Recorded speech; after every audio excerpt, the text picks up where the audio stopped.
Hello guys, मैं सुग्रीव चौहान आपके अपने यूट्यूब चैनल मैथ 1 to 1 में आपका हार्दिक स्वागत करता हूं। यानी गाइज आप बात करेंगे हम जो आपका हाई स्कूल का पेपर लगा है मैथ का, यानी कि आपके 5 पेपर हो गए हैं तो आपका लास्ट पेपर बचा है मैथ, और सबसे बड़ा आपका फाइट वही है। यानी कि मतलब ये हुआ कि जो आपका मैथ का जो बोर्ड पेपर होने वाला है शायद 12 अप्रैल को है, तो मतलब उसी को ध्यान में रखकर हुआ कि हमने आपको मॉडल पेपर, सबसे बड़ी बात है बच्चे सर कंफ्यूज है सर कि मैथ में कैसे करेंगे कैसे नहीं करेंगे। मैं आपको बता रहा हूं कि मैं इसके पहले आपका मैथ का मॉडल पेपर काफ़ी दे चुका हूं और मैथ को मैं बहुत अच्छी तरह से आपको पढ़ाया भी हूँ। ठीक है, अगर आपको अच्छे मार्क्स लाना है तो हमारी जो पहले की वीडियो उसको देखिए और उस क्वेश्चन को सॉल्व कीजिए। गारंटी के साथ कहता हूँ कि आपको जो पढ़ाया गया है उससे बाहर कहीं जाने वाला नहीं। ये चीज़ को ध्यान रखिएगा कि मैथ का जो पेपर होगा ना बहुत ही अच्छा होगा। अगर आप पढ़े होंगे, अच्छे से नहीं पढ़े होंगे तो ध्यान रखिएगा। दूसरी बात रहे कि आप अगर कुछ भी नहीं पढ़े होंगे ना, बस मेरी 5-6-7 वीडियो देख लीजिए, उससे आपके 50, 55, 60 नंबर कहीं नहीं गए होंगे। यानी गाइज आपको मैं आपसे बता रहा हूँ कि आप जो अपना बोर्ड पेपर है अच्छे से दिए होंगे, अच्छी उम्मीद होगी कि अच्छे मार्क्स आप लाएंगे। बस आपको लास्ट वही है मैथ का बच्चा है, उसके बाद आपको तो आराम ही आराम है, उसके बाद आपको रेस्ट ही है। तो फिलहाल में अपनी तैयारी जो करें तैयारी को जारी रखिए, कंटिन्यू रखिए, उस तैयारी को बंद मत कीजिए गाइज। हाँ, आगे बढ़ने से पहले आपसे रिक्वेस्ट है कि यदि चैनल पर नहीं तो चैनल को सब्सक्राइब करें, वीडियो को लाइक करें और कमेंट करके बताएं वीडियो को कैसी लग रही है। गाइज आज का मैं पहला सवाल लेकर चल रहा हूँ जो आपकी स्क्रीन पर दिखाई देगा। तो गाइज आपके सामने पहला सवाल है, दिया क्या है कि 3, 8, 2, 5 को अभाज्य गुणनखंडों के गुणनफल के रूप में क्या करना आपको व्यक्त करना है। यानी आपको जो संख्या दी है कि 3, 8, 5 को अभाज्य गुणनखंडों के गुणनफल के रूप में क्या करना आपको व्यक्त करना है। तो आपको करना क्या, देख लीजिए आपका है 3, 8, 2, 5, ठीक है, इसका गुणनखंड लिखिए। ब्रेक करना आपको आता होगा, मैं 5 से लास्ट में 5 है, 5 से कटा, ये हो जाएगा 5 7 35, बच गया 3, 5 6 30, 5 5 25, फिर लास्ट में 5 बचा, 5 से चल सकते हैं, 5 1 कम 5, बच गया 2, 5 5 25, 5 3 15, यानी गाइस 5 3 15, 5 5 5 कम 5 2 7। फिर 3 से चल सकते हैं, 3 5 15, 3 1 कम 3, फिर का से 3 से 3 और हो गया आपका 17, फिर आपको करना क्या है 17, ठीक है। ये तो आपका गुणनखंड होगा, लेकिन आपको ऐसे नहीं लिखना है। एग्जाम में मैं तो आपको ये इसको रफ कार्य कर सकते हैं, लेकिन एग्जाम में आपको ऐसे व्यक्त नहीं करना है। आपको व्यक्त कैसे करना है मैं आपको बता रहा हूँ। व्यक्त करना है, देखना है 3 8 2 5, इसको आपको लिखना क्या है, जो गुणनखंड की वही कर लीजिए। कितना लिखें, 5 गुणे 5 गुणे 3 गुणे 3 गुणे कितना पाए 17, हो गया। 5 का बार है 2 बार, यानी 5 की पावर कितना आ जाएगा आपका 2 हो जाएगा। 3 का बार है 2 बार, 3 की पावर कितना 2 हो जाएगा, आपको कितना आ जाएगा 17, क्योंकि 17 एक ही है। यानी गाइस जो सवाल पूछा था कि 3 8 2 5 को अभाज्य गुणनखंडों के गुणनफल के रूप में क्या करना आपको व्यक्त करना है, ठीक है। तो मैंने क्या किया, इनका गुणनखंड निकाल लिया। आपको अगर ये भी दिया तो कर सकते हैं। तो मैं क्या लिखा इसको, गुणनखंड के बाद करने के बाद क्या, 5 गुणे 5 गुणे 3 गुणे 3 गुणे 17 आ गया। क्लियर हो गया। अब आपका 5 कितनी बार है, 1 2 बार, तो 5 लिखकर 5 की पावर 2 हो गया। 3 का बार है 2 बार, 3 की पावर 2, 17 का बार है 17 एक बार हो गया। यानी गाइज आपका सवाल क्या हो गया, सॉल्व हो गया। गाइज आपके सामने मैं अगला क्वेश्चन लेकर चला हूं जो आपको स्क्रीन पे दिखाई देगा।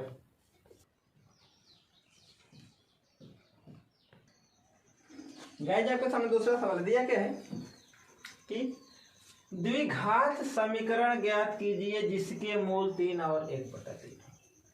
यानी मेरा कहने तो कि आपको द्विघात समीकरण ज्ञात करना है जिसके मूल 3 और 1/3 है। शायद बहुपद का सवाल है, मुझे नहीं पता, जो भी होगा करना क्या आपको, द्विघात समीकरण बनाना आपको। तो क्या होता है आपको, यानी इसमें एक अल्फा है और एक बीटा है, यानी कि इसमें एक अल्फा बराबर में क्या मान लिया 3 और बीटा बराबर क्या मान लिया 1/3 हो गया। यानी अल्फा बराबर मैं मान लिया 3, बीटा बराबर मान लिया 1/3। अब ध्यान रखिएगा, अब क्या हो जाएगा आपका समीकरण क्या होता है, समीकरण फार्मूला क्या होता है, x² minus alpha plus beta x plus alpha into beta equal to क्या होता है आपका 0, ठीक है।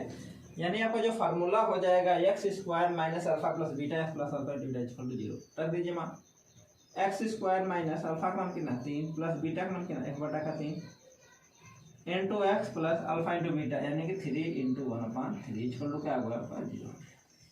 चलिए सॉल्व करना स्टार्ट करते हैं। एक्स स्क्वायर माइनस 3 1 3 1 10 3 के 9 10 हो गया बटा का 3 प्लस एक्स और 3 से 3 क्या कट जाएगा प्लस कितना बचा 1 बराबर का 0 यानी ब्रैकेट ओपन करेंगे तो हो जाएगा x square minus 10x divide by 3 plus क्या बचेगा 1 बराबर का 0। यानी गाइस आपसे जो सवाल पूछा था गलत है, वहाँ पर प्लस एक्स लिखे हैं 10 सॉरी यहाँ पे इंटू होना चाहिए था गलती हो गया एक्स हो जाएगा ठीक है। यानी जो आपसे सवाल पूछा था कि द्विघात समीकरण ज्ञात कीजिए जिसके मूल 3 और 1/3 हो। यानी इसमें एक अल्फा और एक बीटा होता है आपको जो मानना है मान लीजिए आपके ऊपर डिपेंड करता है मैं अल्फा इसको माना इसको आपको मान लीजिए अल्फा बराबर 3 बीटा बराबर 1/3 द्विघात समीकरण फार्मूला क्या होता है ये होता है जो द्विघात समीकरण का फार्मूला होता है ये होता है x square minus alpha plus beta x plus alpha into beta equal to 0। X square minus alpha का मान 3 बीटा के 1/3 इंटू एक्स प्लस 3 गुणे 1/3 3 से 3 क्या कट गया 3 3 का 9 1 10 बटा का 3 एक्स प्लस 1 ब्रैकेट ओपन करूंगा तो क्या हो जाएगा x square minus 10x upon 3 plus 1 equal to 0। आपसे सवाल पूछा था कि द्विघात समीकरण क्या करना है ज्ञात करना है। गाइस ये बहुत सिंपल सवाल है क्या हो गया सॉल्व आपके सामने मैं अगला क्वेश्चन लेकर चला जो आपकी स्क्रीन पे दिखाई देगा। गाइस आपके सामने अगला सवाल है कि बिंदुओं a b तथा -a b के बीच की दूरी ज्ञात करना है। यानी आपका निर्देशांक ज्यामिति का सवाल है पूछा क्या है कि दो बिंदुओं के बीच की दूरी क्या करना है आपको ज्ञात करना है। अब मेरा कहने मतलब ये हुआ कि दो बिंदुओं के बीच की दूरी क्या होता है दो बिंदुओं के बीच की दूरी क्या होता है आपका अंडर रूट में ये होता है x2 माइनस x1 का whole square plus y2 minus y1 का क्या होता है होल स्क्वायर। ये आपका फार्मूला होता है ठीक है। अब आपको बिंदु क्या दे रखा है एक बिंदु दे रखा है a b हो गया दूसरा दे रखा है -a - b ठीक है। तो इसमें क्या होता है x1 बराबर आपका हो जाएगा a और y1 बराबर हो जाएगा आपका b। इसमें क्या हो जाएगा x2 बराबर आपका हो जाएगा -a और y2 का हो जाएगा आपका -b। क्लियर हुआ यानी x1 का मान a आ गया y1 का मान क्या आ गया आपका 1 b आ गया x2 का मान -a b y2 का मान b। फार्मूले पर रख दीजिए रखना स्टार्ट करता हूँ अंडर रूट में x2 का मान रखिए तो -a का होल स्क्वायर प्लस -b का क्या हो जाएगा होल स्क्वायर। इन दोनों को जोड़ लीजिए माइनस क्या प्लस क्या आ जाएगा -2a का होल स्क्वायर प्लस -2b का होल स्क्वायर। सॉल्व कर लीजिए। आप जानते हैं कि अगर किसी भी अगर साइन माइनस अगर उसका स्क्वायर करेंगे तो क्या आ जाएगा प्लस 2 का स्क्वायर कितना जाएगा 4a स्क्वायर 2 का क्या जाएगा 4b का हो जाएगा क्या स्क्वायर हो गया। देखिए कुछ काम मिला आपका दोनों में 4 काम मिला बचा क्या आपका a square plus b square 4 किसका स्क्वायर रूट है 2 का आता है यानी क्या जाएगा 2 अंडर रूट में a स्क्वायर प्लस क्या हो जाएगा b स्क्वायर। यानी गाइस आपसे जो सवाल पूछा क्या था कि बिंदुओं a, b तथा -a, -b के बीच की दूरी ज्ञात करो। तो दो बिंदुओं के बीच की दूरी का ये फार्मूला होता है x2 - x1 का whole square plus y2 - y1 का क्या होता है होल स्क्वायर। a b तो a का मान x1 का मान a y1 का मान b x2 का मान -a y2 का मान -b फार्मूले पर रख दिया। तो जो दो बिंदुओं के बीच की दूरी क्या हो जाएगा आपका 2 अंडर रूट में स्क्वायर प्लस b स्क्वायर हो जाएगा। गाइस बहुत ही सिंपल सवाल आते हैं परेशान मत होइएगा। ये आपका जो छोटे क्वेश्चन मैं करा दे रहा हूँ आपके सामने में अगला क्वेश्चन लेकर चला जो आपको स्क्रीन पर दिखाई देगा। गाइस आपको अगला सवाल दिया क्या है कि x + 2y = 7 और दिया है x - 3y = 8 को प्रतिस्थापन विधि से क्या करना है हल करना है ठीक है। यानी गुणनखंड होते हैं। दिक्कत कब होती है कि जब विधि पूछ देता है कि वो किस विधि से क्या करना है सॉल्व करना है। तो ये आप पूछा है कि प्रतिस्थापन विधि से क्या करना है सॉल्व करना है। तो मैं आपको बता रहा हूँ करना क्या है देखिए। यानी करने मतलब है कि x + 2y = 7 समीकरण नंबर फर्स्ट है आपका और दिया क्या है x - 3y = कितना है आपका 8 समीकरण नंबर क्या है आपका 2 ठीक है। किसी समीकरण को उठाइए, चाहे एक चाहे दो को उठाइए, उसके बाद मान रखिए। तो मैं समीकरण 2 से चलना स्टार्ट करता हूँ। दिया क्या है, x माइनस 3y बराबर क्या दिया है 8। एक्स पर कितना आ जाएगा 8 प्लस 3। समीकरण नंबर क्या आपका आ गया 3 आ गया, यानी x बराबर हो गया 8 प्लस आपका 3y। तो जो x प्लस 8 प्लस 3y का मान निकला है समीकरण 1 में रखेंगे। ध्यान रखिएगा कि जिसको आपका लेकर चले उसको नहीं रखना है, जो छूटा उसको रखना है। ध्यान रखिए। मैं किस में रख रहा हूँ, समीकरण 1 में रख दूँ, लिखूंगा समीकरण 1 में x बराबर 8 प्लस 3y रखने पर समीकरण का फर्स्ट क्या है, x प्लस 2y बराबर आपका है 7। जहां जहां x है वहां पर क्या रखना है 8 प्लस 3y रख लीजिए। तो 8 प्लस 3y प्लस 2y बराबर आपका हो गया 7। तो 8 प्लस 3 तो कितना हो जाएगा 5y बराबर आपका हो गया 7। तो 5y बराबर कितना हो गया आपका 7 माइनस 8। 5y बराबर कितना हो गया आपका माइनस का 1। y का मान कितना आ गया माइनस का 1/5। यानी कहने में मतलब गाय जी तो y का मान निकल गया, हमको x का मान निकालना है। तो किस में रखना, 3 में रखना, आराम से निकल जाएगा। तो समीकरण 3 में y बराबर माइनस 1/5 रखने पर रख लीजिए। x बराबर आपका क्या है 8 प्लस 3y। तो 8 प्लस 3 गुणे y का मान माइनस 1/5। 8 माइनस क्या जाएगा माइनस 3/कितना जाएगा 5। पूरा कर लीजिए। 5 8 40 माइनस 3 बराबर कितना हो गया आपका 5। घटा दीजिए कितना जाएगा 37/कितना हो गया 5। यानी गाइस जैसे जो सवाल पूछा था, दिया था कि x प्लस 2y बराबर 7 तथा x माइनस 3y बराबर 8 को प्रतिस्थापन बेस क्या करना है, हल करना है। तो मैं हल करना सॉल्व करना स्टार्ट करता हूं। तो करूंगा यानी x प्लस 2y बराबर 7, x माइनस 3y बराबर 8। इसमें किसी को आप एक किसी का मान निकाल लिया, आपको x का निकालना, x का निकालना, y का निकाल, y का निकाल लीजिए। मैं x का मान निकाल लिया है। तो x बराबर निकाल लिया 8 प्लस 3y, समीकरण नंबर 3 हो गया। समीकरण 1 में x बराबर 8 प्लस 3y। हाँ, दूसरी बात क्वेश्चन में सर समीकरण 2 में क्यों नहीं रखी, क्योंकि हमने समीकरण 2 को ही सॉल्व किया, यानी जिसको सॉल्व करेंगे उसमें नहीं रखना है। तो रख लेंगे x बराबर 8 प्लस 3y रखने पर। तो x प्लस 2y बराबर 7, x का क्या रखेंगे आप 8 प्लस 3y। तो 8 प्लस 3y प्लस 2y बराबर 7। 3 2 कितना हो गया 5। 8 प्लस 5y बराबर 7। तो 5y बराबर 7 माइनस 8। 5y बराबर कितना हो जाएगा 8 में से 1 माइनस 1, y का मान कितना माइनस बटा 5 आ गया। अब आपका y का मान है, अब x का मान निकालना है। तो किसी समीकरण हमने क्या किया, समीकरण सॉरी यहाँ पे 3 रखना पड़ेगा। समीकरण 3 में y बराबर माइनस 1/5 रखने पर हमने मान जो सॉल्व कर लिया तो आ गया 37/5 आ गया। यानी गाइस जैसे ही सवाल एग्जाम में आपको बनेंगे, जो आपको 12 तारीख का पेपर होने वाला है ना गाइस, एकदम उसी को ध्यान रखकर मैं क्या क्वेश्चन लाया हूँ आपके सामने। मैं अगला क्वेश्चन लेकर चल रहा हूँ जो आपको स्क्रीन पर दिखाई देगा। गाइस आपको सामने समझिए कि जांच कीजिए क्या, यानी कि आपको जांच करना है कि जो नंबर दे रखा है x प्लस 1 का होल स्क्वायर बराबर 2 ब्रैकेट में x माइनस 3 एक द्विघात समीकरण है। पहले बात आपको द्विघात समीकरण की प्रॉपर्टी पता होना चाहिए, यानी कि द्विघात समीकरण किसे कहते हैं। अगर मान लीजिए अगर कोई नंबर अगर इस फॉर्म में आ रहा है ax square plus bx plus c बराबर 0, यानी कि अगर कोई भी नंबर अगर इस फॉर्म में आ रहा है तो द्विघात समीकरण होगा या तो नहीं होगा। यानी कि इस फॉर्म में आएगा तो द्विघात समीकरण होगा, नहीं तो नहीं होगा। यहाँ पे साइन प्लस माइनस हो सकता है, उससे कोई फर्क नहीं है।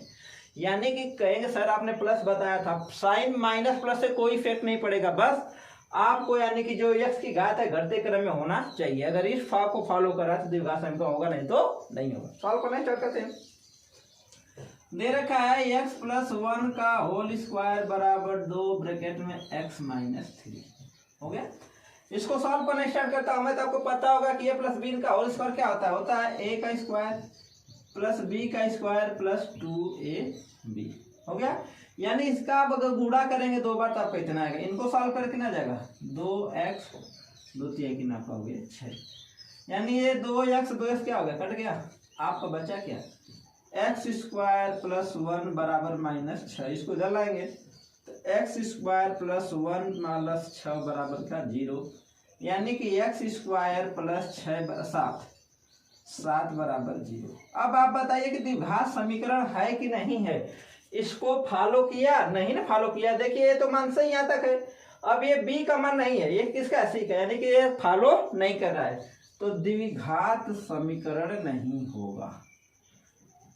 द्विघात समीकरण नहीं होगा। क्लियर हो गया। आपसे पूछा क्या है कि जांच कीजिए कि द्विघात समीकरण है कि नहीं है। अगर नंबर इस फॉर्म में आता है द्विघात समीकरण में होगा, नहीं तो नहीं होगा। गाइज आपके सामने मैं आज का लास्ट क्वेश्चन लेकर चल रहा हूँ, यानी कि जो आपको स्क्रीन पे दिखाई देगा। और गाइज मैं बता रहा हूँ ये हाई स्कूल का मॉडल पेपर का लास्ट वीडियो होगी। इसके बाद हम लोग सॉल्व करेंगे आरआरबी एनटीपीसी जो आपका मई में लगने वाला है। गाइज आगे बढ़ने से पहले आपसे रिक्वेस्ट है कि चैनल पर नए तो चैनल को सब्सक्राइब करें, वीडियो को लाइक करें, कमेंट करके बताएं वीडियो को कैसी लगी। आज मैं लास्ट क्वेश्चन लेकर चल रहा हूँ जो आपको स्क्रीन पे दिखाई देगा। गाइज आपके सामने लास्ट सवाल है, दिया क्या है कि एक लंबवृत्तीय शंकु की त्रिज्या 6 सेंटीमीटर और ऊंचाई 8 सेंटीमीटर, शंकु का वक्र पृष्ठ आपको क्या करना है, ज्ञात करना है। क्लियर हो गया। अब आपको पता नहीं चाहिए कि शंकु का वक्र पृष्ठ क्या होता है। मैं आपको बता देना चाह रहा हूं कि जो शंकु का पृष्ठ क्या होता है, शंकु का वक्र पृष्ठ जो होता है पाई आर एल। क्लियर हो गया। अब यहाँ पे ध्यान रखिएगा कि आपको r का मान दे रखा है 6 और h का मान दे रखा है आपका 8। हो गया। यानी आपको पहले l का मान पता नहीं है, तो पहले आपको करना क्या है, l का मान निकालना है। तो आपको पता होगा कि l बराबर होता है √ h का स्क्वायर प्लस r का स्क्वायर। सॉल्व कर लीजिए, यानी कि 8 का स्क्वायर प्लस 6 का स्क्वायर। 8 वाटे 64, 6 6 का 36, जोड़ लीजिए कितना हो जाएगा 100। 100 किसका स्क्वायर रूट 10 का, यानी जो आपका यल का मान आ गया कितना आ गया 10 आ गया। अब आपसे पूछा क्या है कि शंकु का वक्र पृष्ठ, तो जो शंकु का वक्र पृष्ठ का जो फार्मूला होता है क्या होता है आपका पाई आर एल। पाई का मान रखना रख दीजिए, नहीं कोई बात नहीं, मैं रख लेता हूँ। पाई का मान 22/7, आर का मान 6, एल का मान कितना हो जाएगा 10 हो गया। क्लियर हो गया। गुणा करेंगे हो जाएगा 1320 बटा कितना 7 सेंटीमीटर स्क्वायर। नहीं गाइस आपसे जो सवाल पूछा था वो पूछा था आपसे कि एक लंबवृत्तीय शंकु की त्रिज्या 6 सेंटीमीटर और ऊंचाई 8 सेंटीमीटर है, शंकु का वक्र पृष्ठ क्षेत्रफल ज्ञात करना है। तो फार्मूला क्या होता है, शंकु का वक्र पृष्ठ क्षेत्रफल होता है पाई आर एल। एल बराबर होता है √h का स्क्वायर प्लस r का स्क्वायर। h का मतलब 8 का स्क्वायर, r का 6 का स्क्वायर, 8 का 64, 6 का 36, 100 हो गया।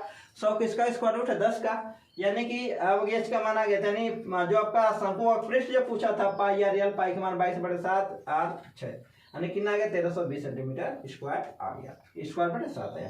यानी गाइस आपका जो मॉडल पेपर का मैं बता रहा हूँ कि जो आपका मैथ का मॉडल पेपर था लास्ट वीडियो है, और उसके बाद हम लोग मिलेंगे फिर मिलेंगे आरआरबी एनटीपीसी ग्रुप डी के लिए। तो गाइस आज के लिए बस इतना ही। यदि आप चैनल पर नए तो चैनल को सब्सक्राइब करें, वीडियो को लाइक करें, कमेंट करके बताएं वीडियो को कैसी लगी। तब तक मैं मिलता आपको अगली वीडियो में, तब तक ले जय हिंद जय भारत।